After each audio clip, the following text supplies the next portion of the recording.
Va. Después de haber visto en el tema el primer apartado, que es sobre los textos discontinuos, vamos a volver otra vez ahora a los textos continuos y vamos a hablar en concreto de cómo se hace un comentario de texto literario. ¿Por qué? Bueno, por dos razones. La primera razón es porque lo que vamos a ver ahora es un resumen de muchas de las características, de mucha de la teoría que hemos estado viendo hasta ahora. Hasta ahora hemos ido trabajando diferentes tipos de texto literario, de textos literarios, entonces ahora vamos a ver cómo se hace un análisis completo de un texto literario, bien sea un poema, bien sea un fragmento de una obra de teatro, bien sea un fragmento de una novela o bien sea un cuento, por ejemplo, un cuento corto o un microrrelato. Y sistemáticamente vamos a ver cómo se analiza ese texto para sacarle todo el jugo, para que nosotros demostremos que lo hemos entendido bien y para que nosotros seamos capaces también de explicarlo por escrito. Eso es lo que se llama hacer un comentario del texto. Entonces, esa es la primera razón. De alguna manera, sintetizar toda la teoría literaria que hemos estado viendo hasta ahora, tanto en primero como en segundo. Por otra parte, ¿por qué es interesante hacer el comentario de texto literario ahora? Bueno, pues porque eso es lo que luego vamos a utilizar en tercero. Cuando en tercero empecemos a hacer historia de la literatura, vamos a dar por hechas muchas cosas, pues que sabéis extraer el tema de un texto, que sabéis hacer el resumen de un texto, que sabéis analizar la métrica de un texto.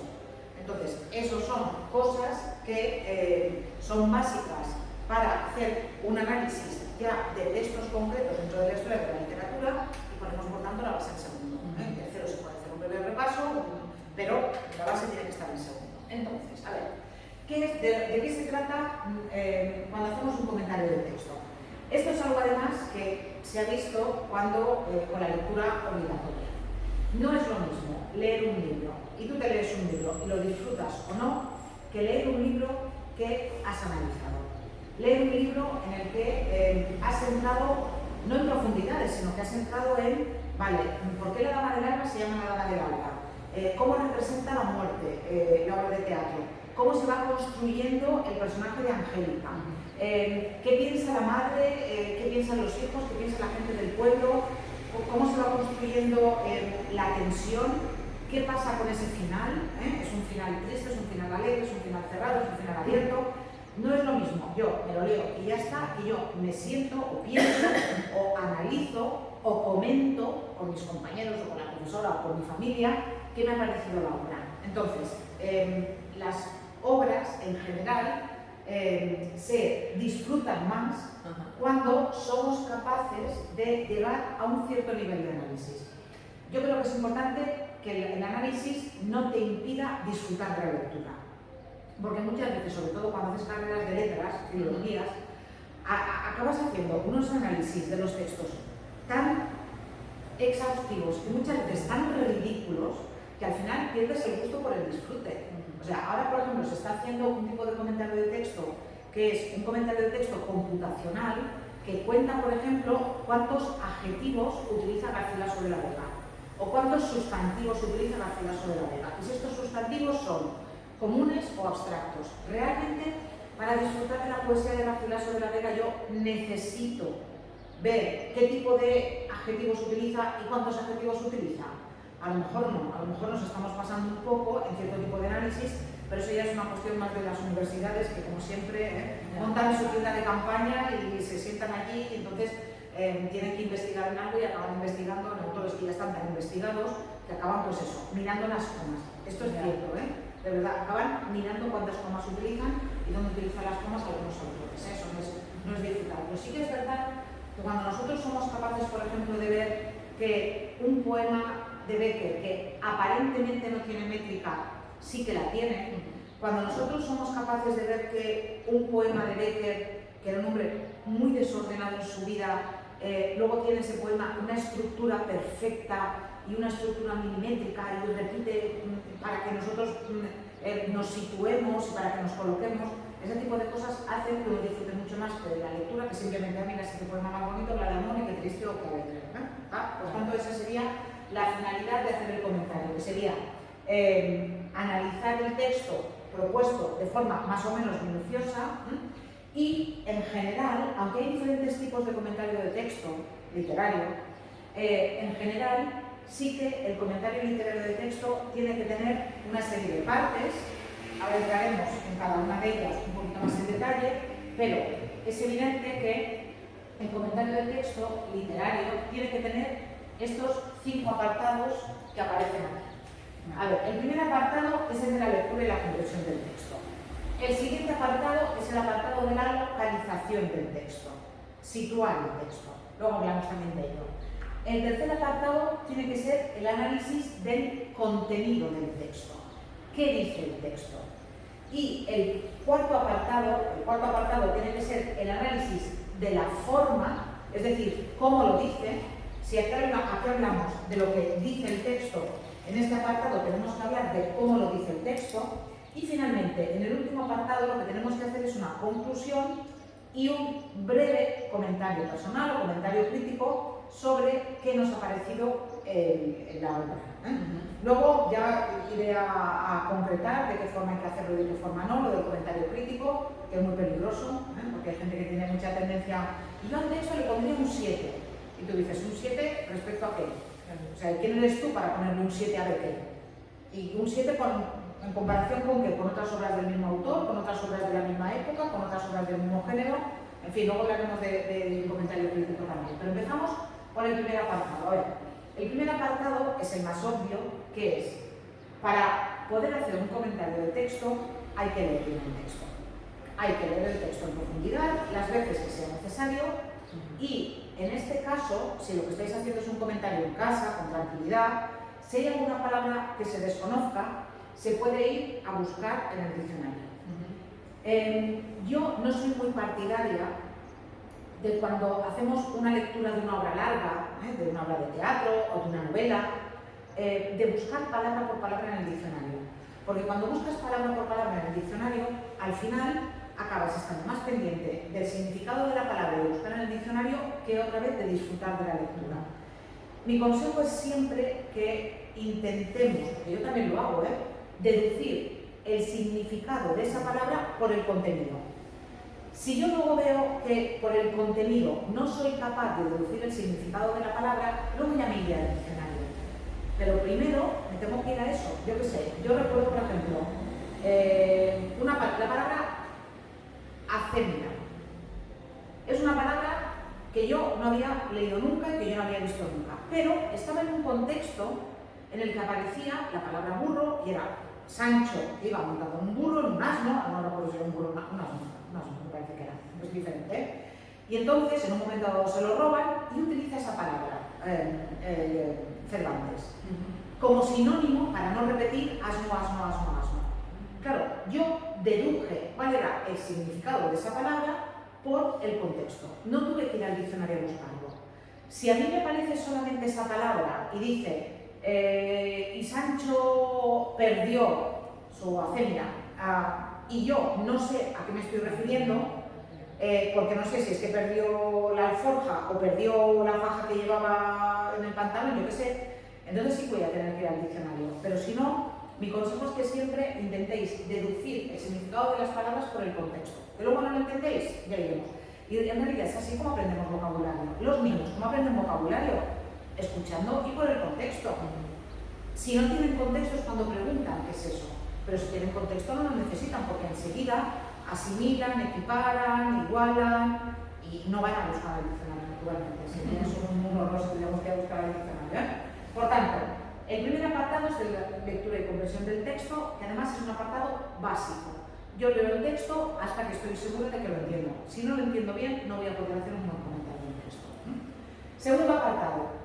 Voy a hacer una introducción al texto. Este tendría que ser el primer párrafo. Una introducción al texto en la que voy a localizar el texto, voy a situar el texto. ¿Qué voy a decir? Bueno, voy a hablar del autor. Pero cuidado, voy a hablar del autor sin copiar su biografía. Porque entonces, ¿qué voy a hacer? 3 páginas de biografía, la reina de Becker. Después abajo hay un ejemplo que es una reina de Becker comentada. A mí de Becker, ¿qué me interesa? Pues a mí de Becker me interesa, voy a buscar de qué época es, voy a leer sobre él para ver cuáles son sus principales características y dentro de sus características voy a utilizar aquellas que me sirvan para el texto en concreto. Si no, no las voy a poner. ¿Por qué? Pues porque no es necesario ponerlas. Entonces, simplemente aquello que sí que sea más destacado del autor y también más destacado en relación con el texto que yo tengo en concreto. Aquí también podría, por ejemplo, en el caso de Becker, que cultivó sobre todo la poesía, ahí sí que podría hacer una alusión a que es uno de sus poemas y que, aunque también escribió otros géneros, Becker destacó sobre todo en la poesía. Que resulta que yo estoy analizando el texto, un fragmento de Historia de una gaviota y del gato que le enseñó a volar. Luis Sepúlveda es un autor que también cultivó otros géneros, pero Luis Sepúlveda fue fundamentalmente novelista. Y además es muy curioso porque fue novelista de novelas muy breves, como Historia de una gaviota. Entonces, esa es una característica destacada. Yo la pondría, yo la utilizaría. Es un hombre que militó mucho en causas ecologistas. Yo eso lo pondría. ¿Por qué lo pondría? Lo pondría porque está directamente relacionado con el texto. Entonces, seleccionaría de la biografía del autor entre aquello que he leído, aquello que a mí me interesa para el texto. En el caso de que sea, por ejemplo, el día del examen y no sepáis nada del autor, a lo mejor sí que por el contenido del texto podéis deducir si es una obra antigua o si es una obra moderna. O por el lenguaje, o por ejemplo, lo que se cuenta. Yo qué sé, si resulta que en el texto hay alguien que tiene problemas porque se le ha colgado el ordenador, evidentemente va a ser un autor contemporáneo o una autora contemporánea. De todas maneras, yo intentaré siempre daros un poquito de información que podéis utilizar a la hora de hacer la localización del texto. Lo mismo, el contexto, es decir, la época o la tendencia, el movimiento literario en el que podemos incluir al autor describiendo sus características esenciales. Imaginaos, por ejemplo, que tenéis un fragmento, y este es un ejercicio que yo suelo poner, de la canción del pirata, de José de Espronceda. Con 10 cañones por bar, una viento en popa, todo vela, no corta el mar sino vuela, un velero bergantín, baja el pirata que llaman por su regular miren, todo el mal conocido de un autoconfín. Vale, este poema es un poema muy representativo de su movimiento literario, que es el romanticismo. ¿Por qué? Pues porque en el romanticismo la libertad es lo más importante de todo, que es mi barco, mi tesoro, que es mi Dios, la libertad, mi ley, la fuerza y el viento, mi única patria, la mar. Eso lo dice el estribillo del poema, que además se repite unas cuantas veces a lo largo del texto. Entonces, es un poema que es muy característico por el uso de la libertad y también por el uso del pirata. El pirata es un personaje que gusta mucho a los románticos. Por tanto, hablaría de la tendencia de José de Espronceda como autor del romanticismo y dentro de las características del romanticismo pues destacaría las que aparecen en el poema. Si no aparecen en el poema no las pondría. Yo que sé, por ejemplo, el romanticismo también en el teatro se salta la regla de las 3 unidades. Vale, pero si resulta que la canción del pirata no es un texto teatral, aquí simplemente no lo pongo. Aquí voy a poner las características que tienen que ver con el texto concreto. También me puedo informar o puedo aplicar los conocimientos que ya sé. Esto es muy interesante cuando hacéis historia de la literatura, porque lo que vais haciendo es aplicar los conocimientos que ya tenéis, que hemos visto en la teoría. ¿Vale? A continuación, ¿de qué tengo que hablar? Tengo que hablar del género literario. Si es un poema, se pertenecería a la lírica. Si es un fragmento o un texto narrativo, también lo pondría. Si es un texto dramático, si es un fragmento de la Dama del Alba, entonces pondría que pertenece al género teatral. El ensayo, no lo vamos a ver ahora, pero lo vamos a ver en tercero. El ensayo es un texto escrito en prosa, pero que no es narrativo. Es un texto en prosa en el que el autor o la autora reflexiona de forma personal sobre alguna cuestión determinada. Entonces, es un tipo de texto argumentativo, pero es un texto argumentativo en el que se hace literatura, porque el autor utiliza el estilo. Ya lo veremos en tercero. Evidentemente este año no os voy a poner ningún ensayo. Como comentario de texto os voy a poner o un texto lírico o un narrativo de teatro para que apliquéis lo que ya sabéis. También, ¿qué voy a poner? Voy a poner si el texto está escrito en prosa o está escrito en verso. Si está escrito en verso, puedo hacer el análisis métrico aquí o lo puedo anunciar o puedo hacer el análisis métrico luego cuando voy a la forma. A mí me gusta más aquí simplemente anunciarlo y luego hacer el análisis abajo, pero también lo podría hacer aquí, en cualquiera de los dos sitios. Y después también tengo que poner qué clase de escrito es, porque puede ser que el texto sea narrativo, que sea una narración, pero imagínate, por ejemplo, que sea un fragmento de un texto narrativo en el que además hay un poco de descripción o hay un diálogo. Yo cojo un fragmento de la historia de una gaviota y justamente está el fragmento en el que se describe a Afortunada. Va a ser un texto narrativo, pero puede tener dentro también una secuencia descriptiva. Entonces, todo eso también lo tendría que decir. Por tanto, lo que yo tengo que hacer aquí es simplemente una localización del texto, una introducción. Ejemplo, para ir viéndolo en ejemplos concretos, de los dos primeros apartados. Aquí tenéis un ejemplo que es de un texto narrativo y de este texto narrativo, que luego ya leeremos, en este texto narrativo, ¿cómo hago? La localización, y dentro de la localización hago lo que ya he dicho, el género, hablo del género y hago una introducción al texto. Como aquí no di ninguna información nada más que esta a los alumnos, claro, la localización es: pertenece a la obra Visión desde el fondo del mar de Rafael Agullón, autor contemporáneo de narrativa. ¿Por qué sé que es un autor contemporáneo? Porque el texto es del 2010.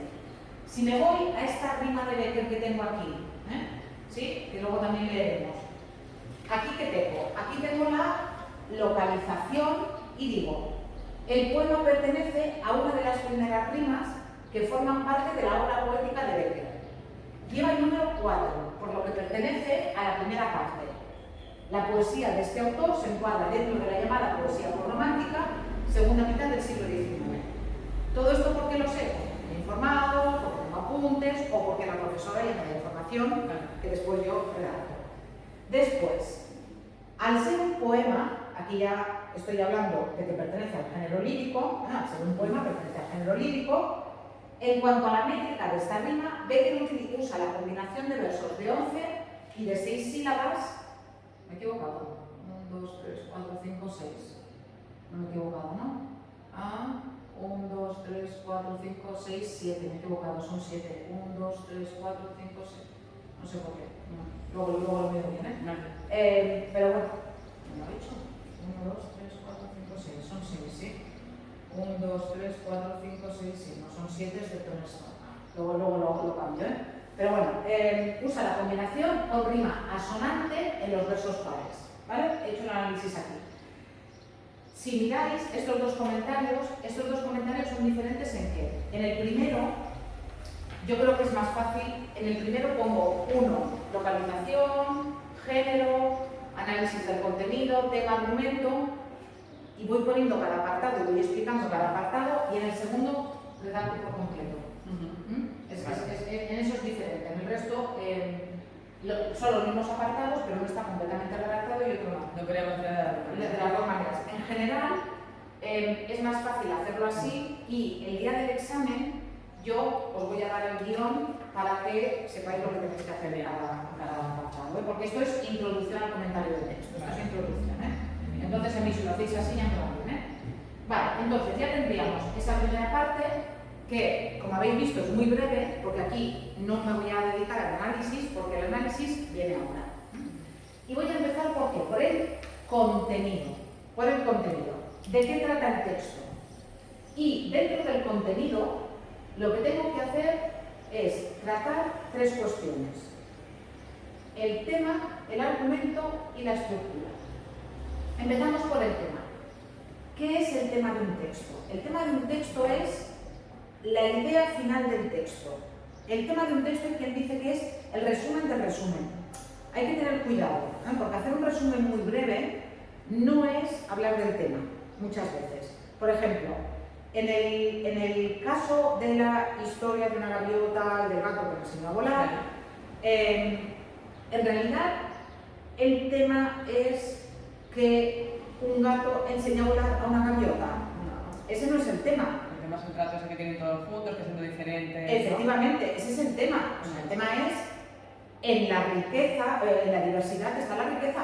O el tema incluso lo formula con aquella frase de: es muy fácil querer a los que son como nosotros, pero es muy difícil querer a los que no lo son. Ese es el tema. Que luego también como subtemas trata la ecología, la biodiversidad, pero ese es el tema. El tema no es que un gato le enseñe a volar una gaviota. eso sería el resumen del resumen. Claro. Por tanto, hay que tener cuidado. Yo no sé si conoces la historia de Romeo y Julieta, Sí. pero ¿cuál es el tema de Romeo y Julieta?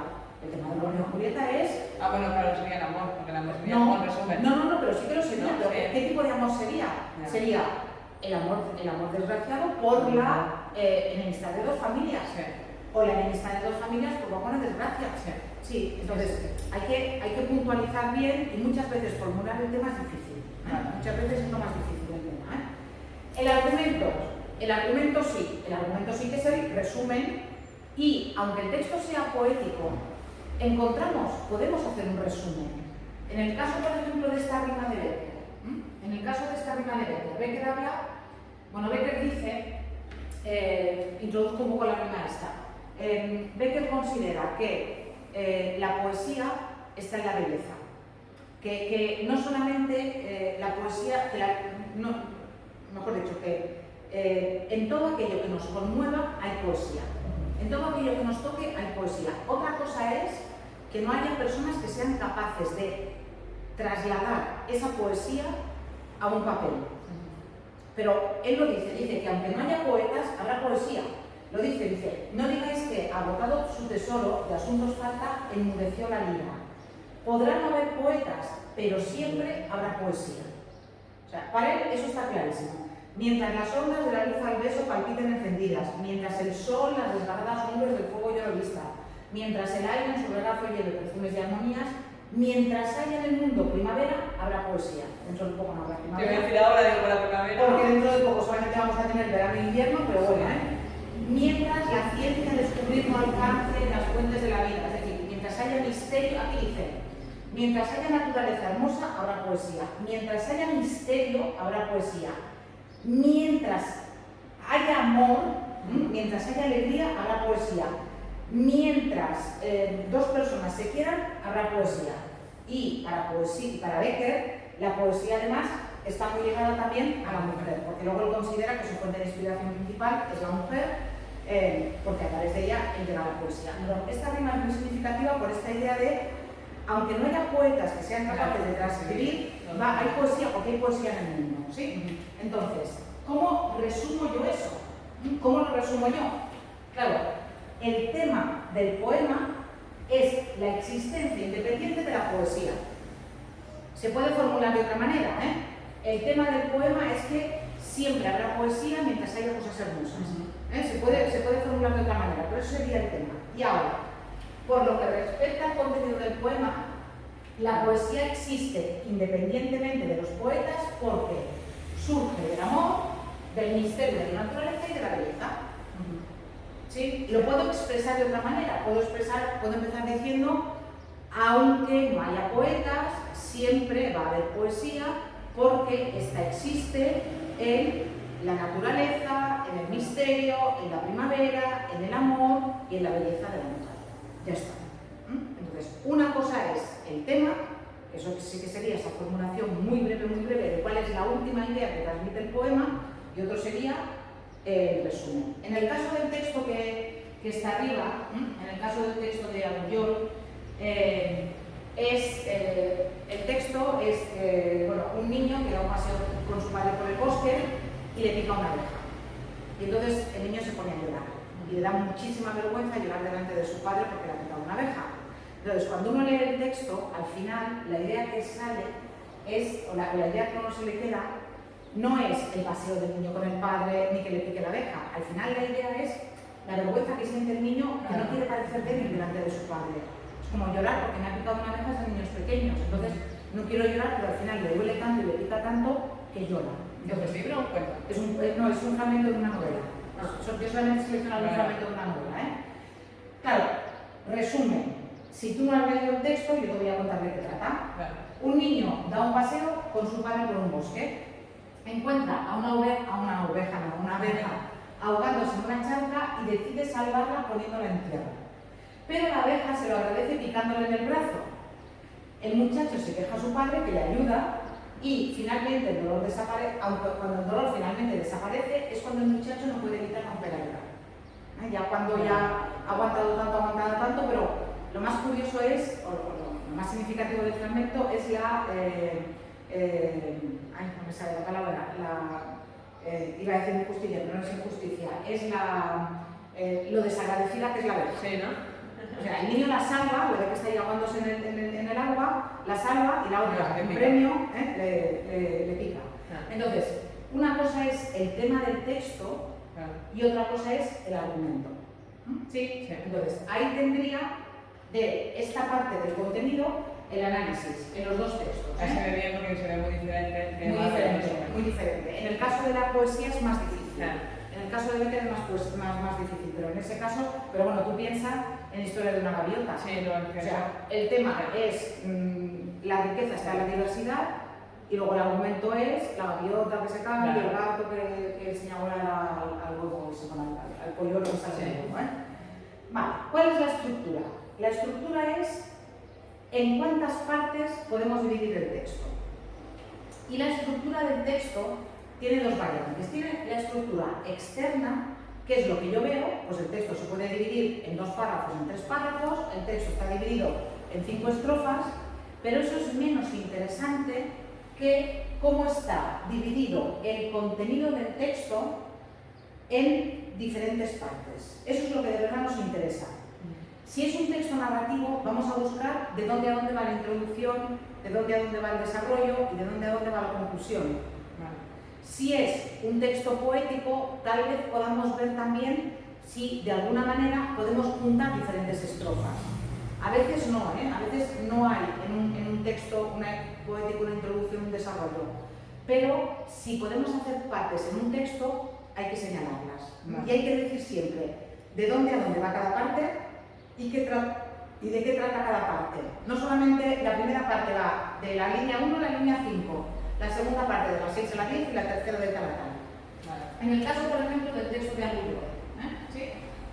Estructura del texto, dice interna, bueno, estructura externa, ¿qué es lo que yo veo? El texto está dividido en 5 párrafos. Vale, pues muy bien. Pero ahora viene lo interesante. Estructura interna. Al ser un texto narrativo, la estructura interna se divide en planteamiento, nudo y desenlace. El planteamiento sería el primer párrafo. El nudo estaría formado por los párrafos segundo y tercero y por último el desenlace serían los dos últimos párrafos, porque son más breves. ¿Sí? Entonces, aquí lo explico. También hay que tener cuidado porque a lo mejor me encuentro con un texto narrativo que empiece in media res, que son estos textos narrativos que no tienen planteamiento, que ya empezamos directamente en el nudo. O a lo mejor resulta que es un fragmento de un texto narrativo y no tiene desenlace. Entonces tengo que tener cuidado. Sí. En el caso de Becker, ¿cómo está explicada la estructura? Dice, por lo que respecta a la estructura externa, el poema está dividido en 5 estrofas. La primera tiene 4 versos y el resto 8. En la estructura interna de la composición se observa una primera estrofa que se puede considerar una introducción, porque en esa primera estrofa es donde Becker dice: podrán no haber poetas, pero hay poesía. A continuación, en la introducción enuncia el tema desarrollado en las 4 estrofas siguientes. Cada una de esas 4 estrofas está centrada en los elementos que sirven de inspiración poética. La naturaleza en primavera, el misterio de la vida y finalmente la esencia de la poesía, que es el amor. ¿Sí? Por tanto, lo que ha hecho Becker ha sido dividir el poema con esa introducción para llevar luego a lo que le interesa a él, que es decir, mientras haya mujeres hermosas que son las que me inspiran amor, habrá poesía. ¿Sí? Por tanto, estructura, repito, lo menos interesante es la externa.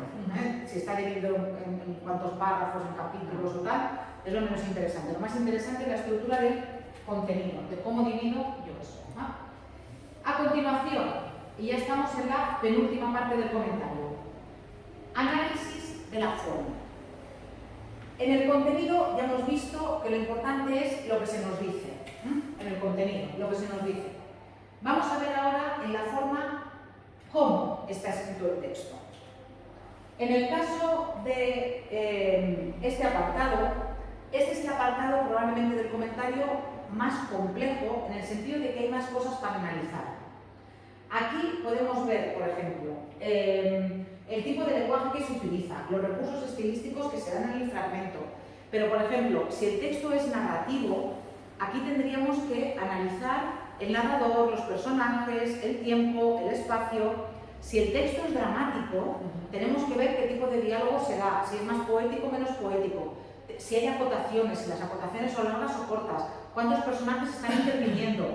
Por tanto, en la forma, yo he puesto simplemente estas dos líneas, pero eso no quiere decir que tenga que ser la parte más breve del comentario, sino que más bien es al contrario, suele ser la parte que más nos ocupa. Por ejemplo, vamos a ver, en el caso del texto este de Argullol, en el texto del niño al que pica la abeja, cuando yo he hecho el análisis de la forma, ¿qué he explicado? Claro, es un texto narrativo, por tanto, presenta una sucesión de verbos de acción. Hay muchos verbos de acción, en un orden estrictamente lineal y cronológico. No hay saltos hacia atrás, ni hacia adelante, no hay flashbacks, ni flash forward, sino cronología. Llama la atención que el tiempo verbal que el autor escoge no es el que lo encontramos normalmente en la narración, que es el pasado, sino que utiliza el presente. Hace calor, coge una ramita, etc. Normalmente cuando los autores en los textos narrativos utilizan el presente es para hacernoslo más cercano. Que eso también es algo que nosotros hacemos cuando le contamos algo a alguien. Cuando le contamos algo a alguien que nos ha pasado, a lo mejor empezamos en pasado y luego nos vamos al presente. Y voy y me la encuentro y va y me dice, no es, y me la encontré y me dijo, pero parece que lo hacemos más cercano, pues es lo mismo que hace el autor. Rasgos estilísticos. Da la impresión de que el autor pretende imitar el lenguaje espontáneo y elemental de un niño, por ello predominan oraciones simples y breves, ha llovido continuamente, tal, que a menudo comienzan con el verbo. Reprime, dice, hago, insisto. Yo he destacado esto, porque es lo que más me ha llamado la atención de la forma de este texto. Es lo que más me ha llamado. Pero me podría haber centrado en los personajes, en cómo está descrito el niño y el padre. Lo que es importante es que en la forma hable de aquello que destaca del fragmento. En el caso de la prima de Becker, ¿de qué voy a hablar? Pues en el caso de la prima de Becker, ¿de qué voy a hablar? Voy a hablar de los recursos que utiliza Becker. Y voy a hablar, por ejemplo, de que Becker utiliza el paralelismo, que es la repetición de la misma estructura, y también la presencia de un estribillo. Acaba cada estrofa diciendo habrá poesía, y eso actúa como un elemento central del poema. También podría hablar aquí, por ejemplo, de que utiliza exclamaciones al final de las estrofas. Podría hablar también, por ejemplo, de los adjetivos que utiliza, aquello que me llame la atención de la forma, de cómo está escrito el texto. ¿Sí? Repito, es una introducción, por tanto, no pido que analicéis cada uno de los aspectos, sino aquello que sea más destacable. ¿Vale? Finalmente, último apartado, el apartado del comentario crítico y de la conclusión. ¿De qué se trata? Se trata de exponer nuestro juicio crítico razonando sobre lo que el texto expone, asintiendo, disintiendo o matizando su contenido. Es aquí cuando tienen que surgir en teoría nuestros puntos de vista sobre el tema, relacionando los conocimientos que ya tenemos de la forma más amplia posible. Y aquí al fin lo que tenemos que hacer es reflexionar y asociar. Y repito, hay que evitar juicios de valor del tipo el texto me ha gustado mucho o el texto no me ha gustado nada, y mucho menos ponerle una calificación numérica. Yo al texto le pongo un 5 o al texto le pongo un 8. No, eso de ninguna manera. Esta parte después es muy importante. En algunos exámenes se pide no comentario literario, sino comentario crítico. Por ejemplo, los que preparan la prueba de la Universidad de Mayores de 25 años tienen un examen que es comentario de texto, un examen específico. Normalmente sobre un texto periodístico, y lo que es importante es el comentario crítico. El comentario crítico, y se trabaja mucho y se trabaja muy bien. ¿Qué es lo que yo pondría, por ejemplo? ¿O qué es lo que yo he puesto? Lo que hago, como es un resumen, en el texto de Argullol que hemos visto, con todas estas características podemos afirmar que nos encontramos ante un texto narrativo que cuenta una historia en primera persona con una intención estética que hace de este texto pertenecer al texto, que hace que este texto pertenezca en todo caso al texto literario. En este caso es un fragmento de una novela. Todo el texto trata de transmitir las impresiones de un niño y lo consigue por el uso que hace del lenguaje. Aquí está mi comentario crítico. no he puesto el texto me gusta mucho porque me parece que estás viendo al niño, sino que estoy valorando y estoy diciendo, este texto consigue hacerme compartir el punto de vista del niño, por tanto, es un texto que yo valoro bien por eso. Sí, pero hay que evitar ese tipo de expresiones de me gusta mucho, no me gusta nada. En el caso del texto de Becker, en el caso del texto de Becker, he puesto una conclusión muy breve. Por último, en cuanto a la conclusión de este comentario, se puede afirmar que la rima analizada predomina el sentimiento y la hondura poética. Ya está. Pues claro, ahí también se deduce que es una rima que me ha gustado, porque me ha llegado el sentimiento y considero que es una rima que está bien expresada. Aquí también podría destacar, por ejemplo, es una rima en la que destaca la originalidad del punto de vista de Becker, que aún siendo poeta, considera que la poesía es independiente de la escritura poética, por ejemplo. Ahí sí que me puedo explayar un poquito más y ahí sí que puedo dar mi punto de vista, repito, evitando me ha gustado, no me ha gustado, y le pongo un 5, le pongo un 4, ese tipo de cosas. ¿Vale? Respecto de la actividad evaluable, en la actividad evaluable lo que tenéis es que hacer esto que tenéis aquí, que es hacer un comentario del texto.